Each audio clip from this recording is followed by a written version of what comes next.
Dalam survei terbaru Indikator Politik Indonesia, nama baca pres Anies Baswedan unggul untuk wilayah DKI Jakarta.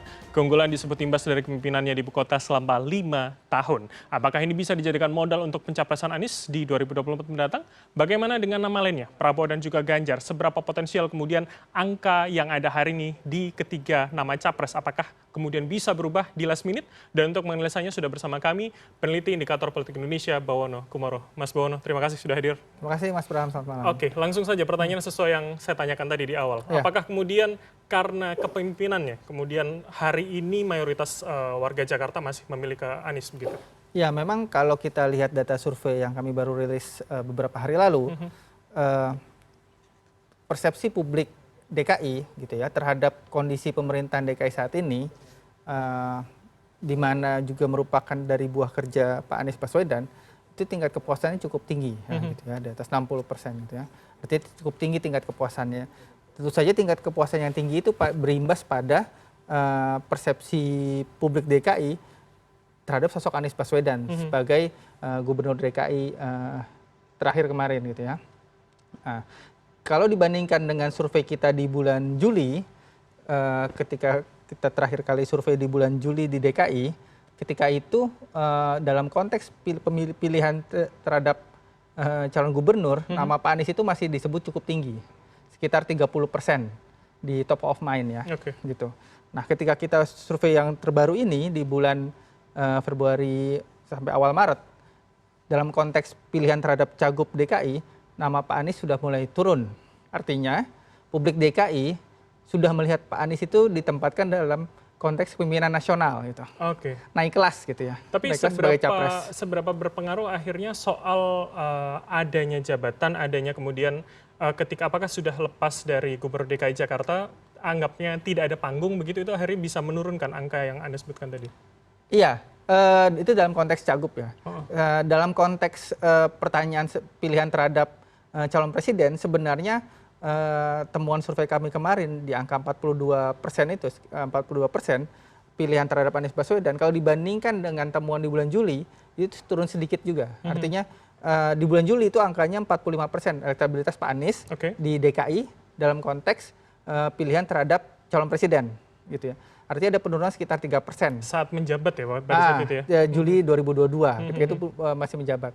Memang pekerjaan rumah dari Pak Anies, kalau dibandingkan dengan kompetitor beliau yang lain seperti Pak Ganjar dan Pak Prabowo, tantangan dari Pak Anies ini adalah sekarang bagaimana membuat momentum. Membuat momentum karena beliau sudah tidak lagi memiliki jabatan publik sebagai panggung untuk beliau tampil di media sesering mungkin, tampil di muka publik sesering mungkin. Jadi beliau harus pintar mencari panggung baru gitu, meng-create panggung baru untuk beliau lebih banyak mendapat expose publik, diingat publik, dan itu tentu saja berimbas pada awareness publik terhadap sosok Anies kalau ada panggung baru tersebut, dan juga akan meningkatkan popularitas beliau karena popularitas beliau juga belum maksimal. Mas Bawono, menurut Anda tapi apakah hanya dengan merawat citra saja, artinya kenangan soal bagaimana dia menata Jakarta dalam 5 tahun, atau kemudian harus ada momentum lain misalkan seperti kritik yang dilakukan kemarin, itu akan berpengaruh? Apa yang kemudian menjadi instrumen yang menguatkan gitu? Ya, kalau kita lihat data survei, tingkat pengenalan Pak Anies itu kan masih dominan dari daerah di sekitar DKI, gitu ya. Sekitar DKI, Banten, dan di sekitar ibu kota gitu ya, karena beliau menjabat sebagai gubernur DKI. Nah, PR-nya adalah bagaimana memperluas popularitas beliau di seluruh daerah di Indonesia. Ini kan mau maju pemilihan presiden gitu ya. Artinya beliau juga harus menaikkan kelas gitu ya, menaikkan diri Pak Anies sendiri dalam hal popularitas. Bagaimana caranya dikenal dari Sabang sampai Merauke gitu. Nah, itu yang belum dilakukan secara maksimal. Kalau kita lihat kan popularitas beliau itu belum mencapai angka 90% juga belum gitu ya. Artinya kan untuk dipilih kita harus dikenal dulu, baru disukai dan dipilih gitu kan. Nah, itu yang momen-momen itu, momentumnya harus diciptakan, bisa dengan melakukan safari politik sering mungkin ke daerah-daerah gitu ya, terutama ke daerah-daerah di timur gitu, yang menjadi basis-basis dari kompetitor beliau, dan juga membuat wacana-wacana yang bisa mengundang diskursus di muka publik seperti kemarin kritik Pak Anies misalnya dalam hal soal Mobil listrik. subsidi mobil listrik gitu ya. Oke. Mas Bono begini, kalau kita lihat kemudian DKI begitu ya, kemudian dianggaplah unggul dengan angka 42,4% kemudian dari lembaga Anda, tapi kan kemudian kita lihat saja DKI untuk kemudian DPT pada 2019 saja hanya 13,4% dari kemudian total suara nasional begitu. Apakah ini bisa menjadi modal yang cukup begitu untuk kemudian Anies bisa melawan kedua lawan ini? Iya, kalau kita lihat kantung suara ya, kantung suara secara nasional itu kurang lebih kan 56-57% berada di Pulau Jawa, Betul. gitu ya. Tanpa kita bermaksud mengecilkan daerah-daerah Karena di luar jumlah Pulau penduduk Jawa. ya, kita bicara itu ya. 56% itu pemilih terkonsentrasi di Pulau Jawa, gitu ya. Jadi memang Jawa seringkali disebut kunci gitu, terutama adalah provinsi-provinsi besar padat penduduk, padat pemilih, Jawa Tengah, Jawa Timur, Jawa Barat. Oke. Nah, Pak Anies ini kuat itu di DKI dan Banten itu, sekitarnya DKI dan Banten. Tapi di 3 provinsi lain yang populasinya lebih besar itu masih jadi pekerjaan rumah bagi beliau. Gitu ya. Data survei misalnya menunjukkan di Jawa Barat memang Pak Anies sudah cukup kompetitif, tapi Pak Prabowo masih sangat kuat di sana. Gitu Ada ya. irisan pemilih begitu Ada ya. irisan Kalau pemilih kita dan berkaca juga di 2019. Dan boleh jadi Pak Prabowo dengan mulai bergerak sejak awal tahun ini sampai sekarang bisa akan kembali rebound di Jawa Barat. Setelah sebelumnya data survei menunjukkan pemilih beliau sempat diambil oleh Pak Anies gitu di Jawa Barat. Oke. Nah, Jawa Timur kita tahu sebagai kandang banteng PDIP. Jawa Tengah. Jawa Tengah itu Pak Ganjar justru kuat di sana, gitu kan, kuatnya mungkin sangat dominan di sana. Nah, Jawa Timur juga di mana PDIP cukup kuat di sana, Pak Ganjar juga tentu cukup kuat di Jawa Timur. Tapi Jawa Timur ini dibandingkan Jawa Tengah, kalau data survei menunjukkan cukup kompetitif. Artinya Pak Prabowo juga cukup bersaing di sana. Oke, Mas, kalau kemudian saya kembalikan ke konteks Jakarta, bagaimana kemudian keberhasilan Jakarta ini bisa dibawa sebagai bahan jualan tanda kutip, apalagi kemudian 3 daerah Jawa Timur, Jawa Tengah, dan Jawa Barat ini kan dengan jumlah DPT yang besar, paling besar paling tidak dalam Pulau Jawa kita bilang konteksnya ya. Ya, itulah pekerjaan rumah sekaligus tantangan bagi Pak Anies dan timnya. Bagaimana success story di Jakarta, di ibu kota selama 5 tahun beliau menjabat, misalnya dalam hal membangun transportasi publik, membangun ruang-ruang terbuka, membangun taman-taman bermain di ruang terbuka, membangun stadion seperti JIS dan sebagainya, itu bisa diceritakan di daerah-daerah lain. Memberikan keyakinan kepada pemilih di daerah-daerah lain bahwa kalau beliau menjadi presiden, apa yang sudah beliau buat di Jakarta itu bisa diimplementasikan di daerah lain. Itu yang belum dilakukan secara maksimal oleh Anies Baswedan, saya pikir ya. Memang benar, sejak diusung oleh Partai Nasdem, sering melakukan safari politik ke daerah-daerah gitu ya. Bahkan sudah ke daerah timur dan sebagainya. Tapi itu masih, kalau saya lihat itu masih dalam hal sekedar memperkenalkan diri. Belum ada gagasan yang dibawa gitu. Oke. Nah, itu yang perlu dilakukan oleh beliau dalam 10 bulan ke depan, gitu, terutama nanti pada saat masa kampanye di bulan November hingga Februari. Oke, itu menjadi PR begitu ya, kemudian menjadikan anggaplah keberhasilan Jakarta untuk kemudian dibawa. Tapi kemudian saya tertarik juga kembali soal pada konteks Jakarta, Anda mengatakan ada penurunan paling tidak ketika menjabat dan tidak menjabat.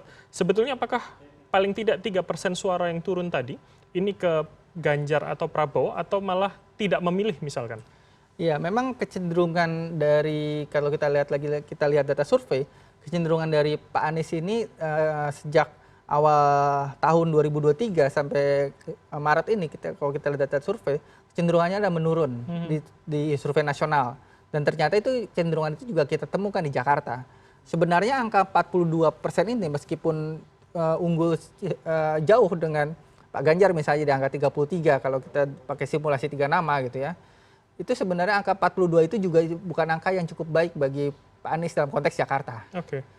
Dalam hal 5 tahun beliau menjabat di Jakarta, tingkat kepuasan terhadap kinerja beliau tinggi, persepsi publik DKI terhadap kondisi pemerintahan Jakarta saat ini baik, 42% itu bukan angka yang menggembirakan. Seharusnya bisa lebih dari itu. Seharusnya gitu bisa ya? lebih dari 50% atau bahkan mendekati 60%. Gitu ya. Kalau kita lihat misalnya di daerah lain, misalnya dalam konteks Pak Ganjar sebagai Gubernur Jawa Tengah, kalau dilihat data survei sekarang, elektabilitas beliau itu sudah sangat dominan, 60% lebih gitu ya. Oke. Harusnya itu juga bisa dicapai oleh Pak Anies dalam konteks Jakarta. Gitu. Artinya kemudian kalau kemudian kita sebut kantong Jakarta adalah milik Anies itu berarti belum valid Belum begitu maksimal, ya? Oke. belum maksimal. Belum maksimal sebagai sebuah kantong utama pemilih dari Pak Anies Baswedan. Oke, tapi kalau misalkan kita bicara soal DPT tadi ya, anggaplah DKI adalah 13,4%, kemudian Banten adalah 8,1, artinya kan paling tidak 20% suara nasional tentunya. Ya. Itu akan menjanjikankah atau kemudian akan berangsur turun kalau misalkan kita melihat pola tren dari awal tahun hingga hampir tengah tahun ini? Ya, tentu sebagai basis awal, basis utama, setiap kontestan ini kan punya basis utama. Seperti misalnya Pak Prabowo ada di Jawa Barat, Sumatera Barat, dan lain-lain, Pak Ganjar di Jawa Tengah gitu ya. Basis utamanya tentu saja harus dijaga, harus sebagai basis modal utama yang dominan, sambil juga membuat daerah-daerah lain di mana lawan unggul itu tidak unggul terlalu dominan di sana. Artinya kalaupun kalahnya tidak terlalu telak di sana. Nah itu yang harus dilakukan oleh Pak Anies juga dalam konteks misalnya bagaimana membuat suara Pak Anies nanti di Jawa Tengah tidak terlalu jomplang, gitu ya. jomplang dengan Pak Ganjar misalnya. Bagaimana juga membuat suara Anies Baswedan bisa bersaing di Jawa Timur gitu. Nah, ini menjadi PR dari Nasdem, PKS dan Demokrat gitu ya sebagai 3 partai koalisi perubahan. Oke, Mas Bono, kalau misalkan di Jakarta ini kemudian kita lihat angkanya Anies Baswedan 42, Ganjar 33, artinya ada 11% begitu range-nya. Apakah ini akan sangat signifikan bisa berubah? Ganjar sudah sering ke Jakarta, artinya levelnya sudah nasional setelah pencapresan, Pak Prabowo ada di Jakarta, artinya kan mereka berdua punya panggung yang ada di battlefield yang sekarang di Jakarta. Ya, Jakarta ini kan seringkali disebut-sebut oleh kita semua gitu sebagai barometer politik nasional gitu ya. Karena masyarakatnya yang well informed, kritis gitu ya, dan kelas menengah yang cenderung well educated dan sebagainya gitu kan ya. Tentu saja kalau kita lihat data survei itu menjadi alarm bagi Pak Anies gitu ya. Dan Pak Ganjar kalau kita lihat trennya dari survei di Jakarta terakhir bulan Juli itu cukup agak stagnan ya. Sebelumnya 35%, sekarang 33%. Nah Pak Prabowo meskipun di bawah pencapaiannya sekarang 16,6% di posisi ketiga, tapi dibandingkan dengan Juli angkanya menaik sekitar 5 poin, 5%. 5%. Itu yang diambil dari Anies tadi? Bukan? Ya, bisa jadi gitu ya? tidak oleh Pak Anies gitu. Artinya Pak Prabowo karena sudah mulai bergerak sekarang sejak awal tahun, mulai pelan-pelan merebut kembali katakanlah suara-suara beliau yang sebelumnya di beberapa daerah itu sempat diambil oleh Pak Anies. Gitu. Oke, di Jakarta malah diambil begitu ya? Termasuk di Jakarta gitu kan, dan di Jawa Barat juga demikian fenomenanya gitu. Nah, bagaimana dengan Ganjar? Apakah bisa kemudian mengambil yang ada di Jakarta walaupun jabatannya di Jawa Tengah? Ya itu tergantung bagaimana kreativitas dari Pak Ganjar dan timnya gitu ya. Bagaimana sebagai kandidat yang punya basis di Jawa Tengah melihat daerah lain misalnya daerah Jakarta apakah ini bisa saya rebut gitu ya. Saya paling tidak kalaupun kalah tidak terlalu jomplang, terlalu jauh. Nah itu lagi-lagi kembali kepada kreativitas tim kampanye, mesin partai dan sebagainya. Artinya kemudian angka 42 dari Anies ini bukan orang-orang loyal begitu Mas? Artinya masih bisa sangat fluktuatif naik turunnya?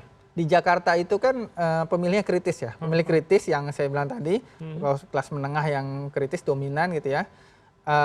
Tentu saja persepsi mereka terhadap kepemimpinan nasional bisa bersesuaian dengan pilihan capres di tingkat nasional gitu. Kalau kita lihat kan komposisinya itu kurang lebih kan dalam konteks persaingan partai politik misalnya dibandingkan di daerah-daerah lain Jakarta itu lebih kompetitif. Begitu juga dengan persaingan di tingkat Pilpres ini saya kira akan lebih kompetitif dibandingkan provinsi-provinsi lain di Jakarta karena semua informasi banyak di Jakarta, sebar di Jakarta dan barometer politik nasional tadi. Dan pemilih Jakarta itu cenderung kritis gitu.